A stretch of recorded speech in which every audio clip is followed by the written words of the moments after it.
Nolan Wells, as audio from a toll call made by his friends around 3 p.m. on July 4th, according to NBC News, would be released. Now, in an extended version of this call, we are now hearing where they were exactly when the call was made. According to now released audio and GPS graphics, they were on the western tip of Horn Island. We're at the west tip of Horn, and our village pump stopped working. We're sinking. Now, as you know, we've been following the story, and what we have now noticed is that the aid. According to now released audio and GPS graphics, they were on the western tip of Horn Island. We're at the west tip of Horn, and our village pump stopped working. We're sinking. Now, as you know, we've been following the story, and what we have now noticed is that the call looks to be made in the same area Nolan's body was found 2 days later on Monday. As local outlet WLOX stated, around 8:45 a.m., Sheriff Ledbetter confirmed authorities received a call reporting a body found at the northwestern tip of Horn Island.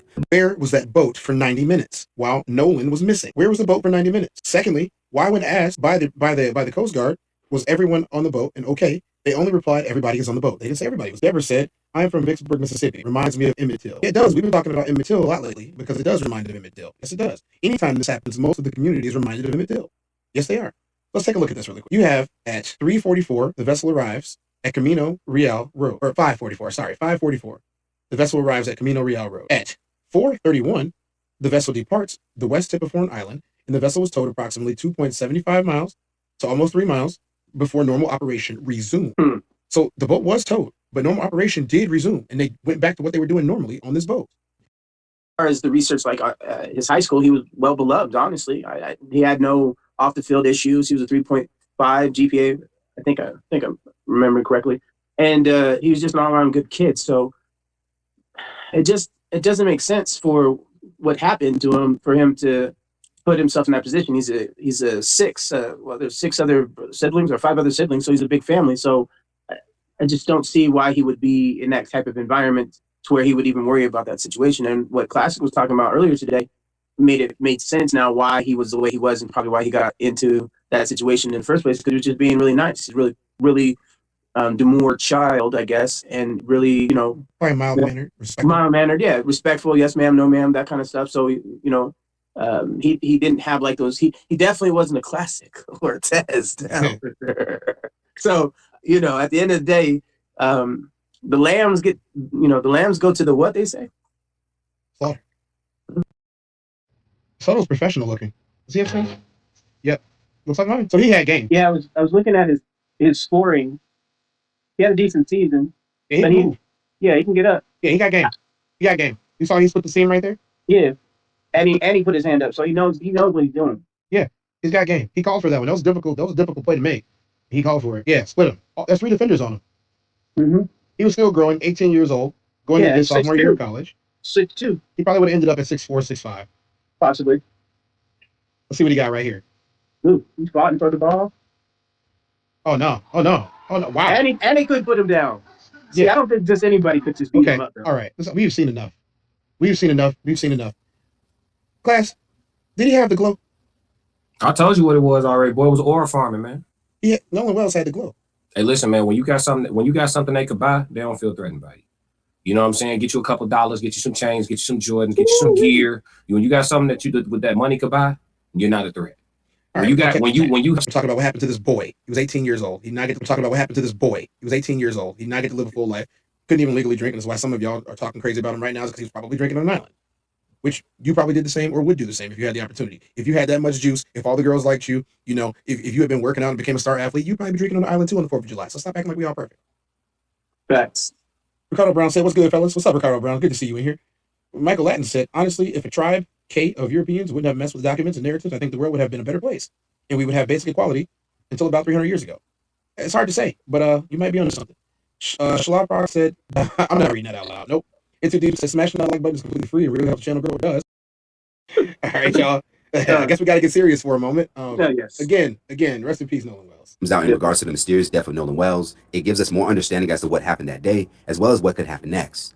On Wednesday, it was revealed that Wells' parents and representatives would meet with Mississippi DA Angel Myers McIlrath to begin looking at the next steps into the case, as the DA would confirm she would now be presenting the investigation to the grand jury. Now, upon researching what we currently know about the case, Nolan's friend and operator of the boat can now be expected to face a series of charges under maritime law. For those who don't know, in general, maritime law is a special body of law designed to govern issues on sea. Every boat and boat operators are expected to abide by these laws or face punishment.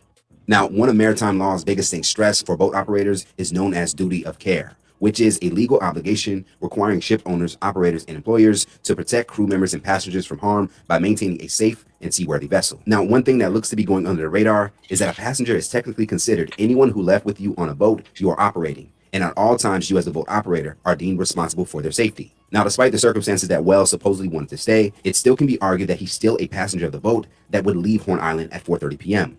And the fact that Wells was left. Okay, before we even get there, I already have problems with this. Again, why are they continuing to tell us that he left at 4:30 when the judge and everybody else that was with him said that he left at 3 or they left at 3? No, they said the last time they saw him was at 3. Yeah. So you're just gonna leave the island? You ain't seen your boy for 90 minutes again. What's up, Major? How you doing? Sorry, CDC. What's going on? 11:11. I feel you. You know what I'm saying? Yes, it is. Yes, it is. You know what I'm saying? Soft Rain, what up? Miss Shot-Town, what up? You know, they all doing their thing. I gotta say, man, this is starting to look fishier by the moment. No pun intended. Again, dang, it's a whole lot of water jokes in here. With no communication, given that his phone was on the boat, makes things worse for the operator. Again, a boat operator's responsibility is to return the specific passengers they brought out. Now, according to research, despite people being there on Horn Island, still Wait, so wait, we missing this. So the boat operator's job was to bring everybody back that they brought out, and they have a log. Every boat operator has a log of the people who get on that boat. Nobody just gets on a boat when it's not docked. Nobody does. I mean, class, you've been on a few boats in your lifetime. A couple. Just a few. Yeah, just a You few. know, I've been on a couple of boats in my lifetime. And I gotta say, they know who's on the boat. Every time you get on the boat, they have to know who's on the boat. That's just No, the law for sure. in the United States. No, for sure. With Real. Yeah, Real these strict types about of boats, yes, the boats that you charter, that's what that's called, y'all. You charter the boat. Boats that you charter have to take a log of who gets on their boat. Yeah, I mean So- that's everywhere. There's water rules. Those are water rules. Yeah, maritime laws are what they're called. I think the rest of the autopsy is. If we're being honest, I don't think the toxicology is that. What are they going to say? Oh, he was drinking and they were smoking weed. That's probably what they're going to say. And they're going to try to victimize him because maybe that's what they were doing. Maybe it wasn't. We don't know. But the fact They that have to everybody do keeps it. everybody keeps leaning on the toxicology report, like that proves that everybody that ever smoked a little bit and drank a couple brews on the beach, this didn't happen to them. This I didn't want to happen know. them. I want to know how the water in his lungs mess with the substances. Then If there is water in his lungs. that's what I'm saying. That's what we need to find out. That's more important to me. Major said, and when he got back from the island, they were moving along the border, which is also very sketchy. Most people don't move along the border of the island; they just go straight to the dock. Then this boat didn't dock. I'm agreeing with that. They made 7 stops, 7, and went back twice. The midpoint at Classic it is facts. Yeah, the midpoint 4:31 pinging in the water. Well, they claim they last seen him at 3, but they left at 4:30. Which how did they ping in the middle at 4:31 if they left at 4:30? Sometime between then, I believe that he passed. They said those times to cover themselves. Amber Meinhardt says Crump needs to force the state to put their autopsy out first. Major said, "Got you right now." Okay, thanks, Major. They already know what happened. Wesley, we agree. Don't trust cockeyed lead FBI with Patel. I don't trust Cash Patel to pour my drink because he will drink it himself. Right there. Can you blow that up? There was a one of the mediums that I showed on the spiritual side when I covered the spiritual side of this yesterday. She stated that it's interesting. Well, she didn't say it was interesting. She said Nolan, this had been planned out for a long time, and Nolan had been captured a while ago by these boys. And she said that's why every group photo you see him in with them, he's always surrounded. She said that they captured him a long time ago, and he never knew it. And she said he was sacrificed. She said he had no idea, but he had been captured. And this picture made me think about it because the picture of the 4 of them on the boat, they're surrounding him. No, Nolan is never on the outside of the photo. Never. Not always in the middle. He's always in the middle. Always surrounded. And she said that. And I don't know that it didn't That's have by any design. validity. Yeah, you know, I believe in the spiritual side of things, and I also understand the rituals of the occult. Just like They are touching him, aren't they? just like like mostly everybody's making some type of contact with him. A lot of them have sunglasses on. And they're all Ton of leaning them. towards him. It's kind of funky. Yeah, I just wanted to point that out to you guys because There are currently 250 people that are watching. Please hit the like button and subscribe. say it again. I just got something disturbing sent to my phone. Go ahead. Oh man, hope you're all right, man. No, I'm good. Gas to do better said. What really scared me a little bit is the strong resemblance of Emmett Till mama to daddy, to Nolan's mom and daddy. Man, yeah, Nolan's mom and dad look like Emmett Till's mom and dad, which is nuts. Let me take a look. I don't know. I got you. I'm gonna disturb the whole chat right now. This is a graphic image warning. Nolan's mama almost look just like his. They're very similar looking ladies. They're very similar looking ladies. How Emmett dad look. I don't have a picture of his daddy on here, Okay. but his dad looks similar as well. This is weird, bro. This is weird. This is so, bro. Even look at the jawline. Mhm.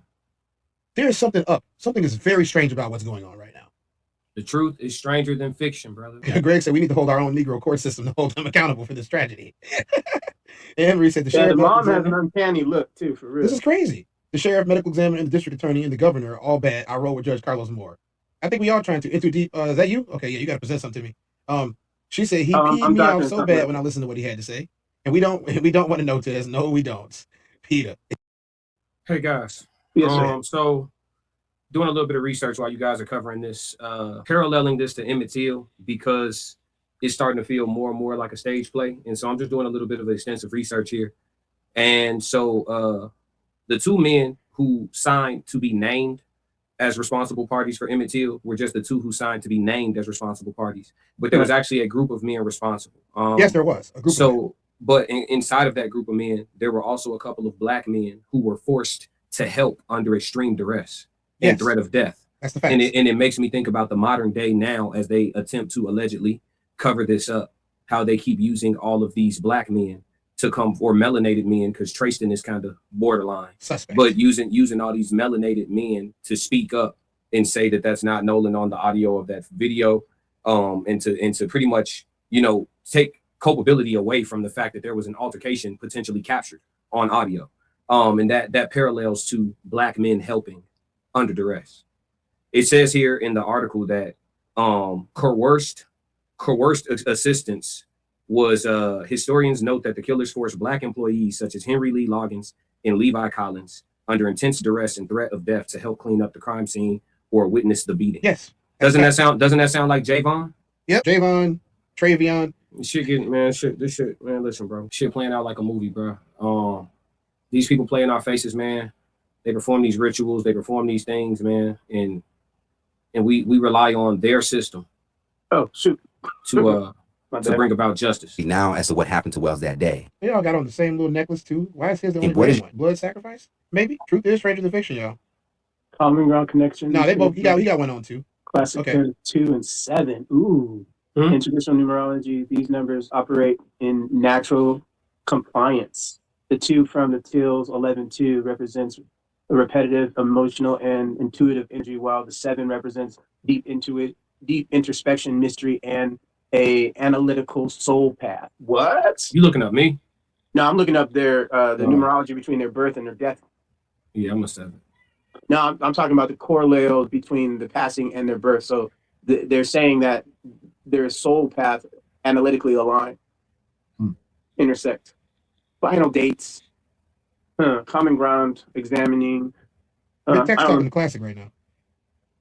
Who? It returns to 7. Ooh, the Why parallel. would y'all want this to be a race thing? I pray it isn't. I want this all to end. I don't want it to be anything. It just is what it is. I ain't land on Plymouth Rock. Plymouth Rock landed on me. Yeah, I don't want it to be nothing. To be honest with you, I would like to be left the fuck alone. Just a little bit. And I think that goes for most black folks. And I'm talking about regardless of what we're doing. Just leave us alone. You know what I'm saying? Like people be, oh well, y'all in y'all communities doing, stop the sentence right there. Whatever we doing in our communities, mind your fucking business. I guarantee you, without intervention of any kind, us black folks will sort shit out. If you historically proven, if you leave black people the fuck alone, we do great. Just leave us alone. We're overly patrolled. It is statistically proven. In the city of Chicago, AN2D, correct me if I'm wrong on these stats. In the city of Chicago, black people are 40% more patrolled than all other ethnicities. Patrolled, just simply patrolled. In Los Angeles, California, 120+% more patrolled if you're black. These are statistical facts. I'm not sitting up here talking about how I feel. This ain't nobody playing victim. It's true. Just for looking how we look, we don't get to mind our own fucking business. But y'all swear y'all hate us so much. You would think if you hate somebody that you would leave them alone. I'm going to go over here and do what I'm doing. I'm going to leave them over there to do what they're doing. And it is what it is. But no, constantly intersecting, constantly, hey, what are you doing over here? Hey, why do you have a hoodie on in the summer? Hey, why are you walking on this street? Hey, why are you parked right here? Hey, I see that your tire is flat and you're sitting here apparently waiting for a tow truck. What are you doing? You just said what I'm doing. Why are you messing with me? Do you have anything in the car? That's none of your business. I'm entitled to having a flat tire and parking in a legal parking space and waiting for my tow without being subject to search and seizure. You know what I'm saying? Like, leave us alone.